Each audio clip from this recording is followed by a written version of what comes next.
time in history, more people live in cities than in rural areas. The problem is that cities consume about 75% of the world's resources and are responsible for pumping out more than 2/3 of global carbon emissions.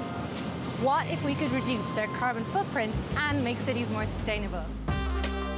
In the city that never sleeps, a growing movement of local government departments, NGOs and private individuals is attempting to improve the urban environment by building green spaces across the city. This is Marnie Marjorel from Alive Structures. Hi. What are we going to do today? We are going to see a lot of different sites today that I think are great examples of how the city is changing.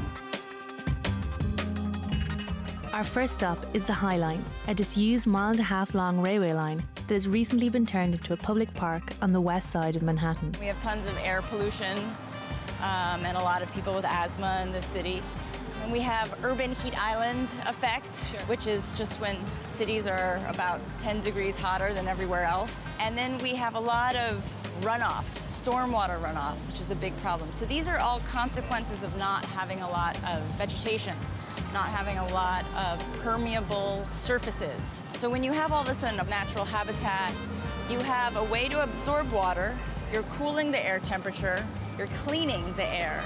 So you're doing a lot of good things for the environment that are badly needed in a city. So I guess people around here must really love this. It must have brought a lot of benefit to the area. Yeah, the New Yorkers are really messed up. We have so much pressure going on in our heads. We're so fast-paced. Everything is just so intense. Coming into a space like this, it has such an impact. I mean, you just feel like, can't just have endless buildings. And it doesn't work for our psyche, and it doesn't work environmentally.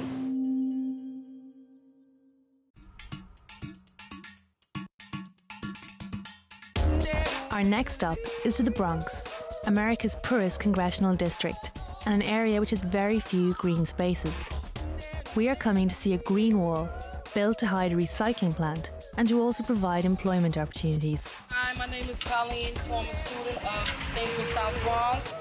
This is our vine wall. We planted this vine wall in 2010.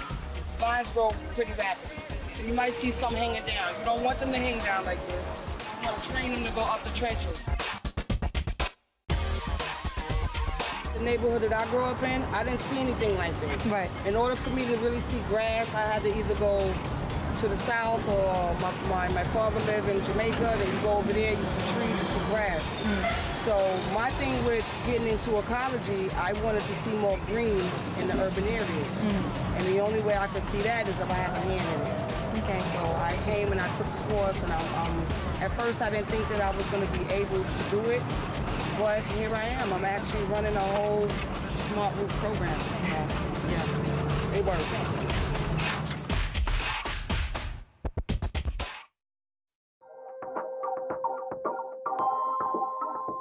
We're in Brooklyn now. What exactly are we doing here? We are visiting a client of ours. We installed a green roof last year on her building, and I'm gonna give you a tour of it.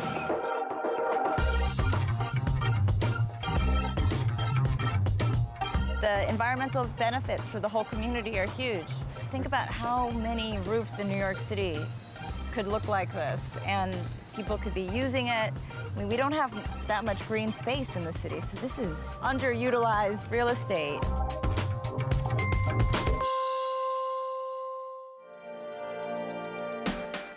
From the roof garden, we head to Greenpoint in Brooklyn and to the Eagle Street Roof Farm, which is set up to provide locally grown produce for the community. What do you say to people when they ask you why it's important to try and eat locally if you possibly can? It's as basic as having fewer trucks on the road that destroy our air and cause air pollution. It's also just so incredibly different in terms of taste. Like something that comes fresh out of the ground, it does not resemble what you get at the supermarket, where it's grown for purposes other than taste. It's grown for, to last a long time on the shelf. Pretty much all cities have the space to grow their own food, and aside from the ecological impact of it, it also just creates this community around food that I think, it's something all people everywhere share. So it's very easy to foster that. And so then this is the kind of product that a restaurant will buy? Yeah, absolutely. There's actually a pizzeria right a few blocks away from here called Polly G's, and they buy a lot of our kale, and they have a rooftop pie, which is, I mean, I'm sure I have a biased opinion, but I think it's the best pizza in the world. It's amazing. Following Tusha's top tip, we walk around the corner to Paulie G's to try the kale pizza and to meet up with climate scientist Stuart Gaffin. What do you recommend? Well, you definitely want to get the whitest shade of kale. This is a big favorite of mine. And it's all from right down on Eagle Street. We have this opportunity to bring back biodiversity in fascinating new ways to cities. Two of the projects I've been working on are restoring endangered ecosystems that used to be common to the region and are all but wiped out. And we have found that they can actually thrive under the right conditions on green roofs. The other thing I love is the idea of what's called eco-corridors in cities, where in New York, there are things that we know that there are like sort of parks that are separated by too much distance, and you can't get visitors, biological visitors, birds and pollinators to migrate easily from one park to another one. And so we realize now these could create what are called eco-corridors. I love that idea. And even bird migration. And there's just, the list goes on and on and on.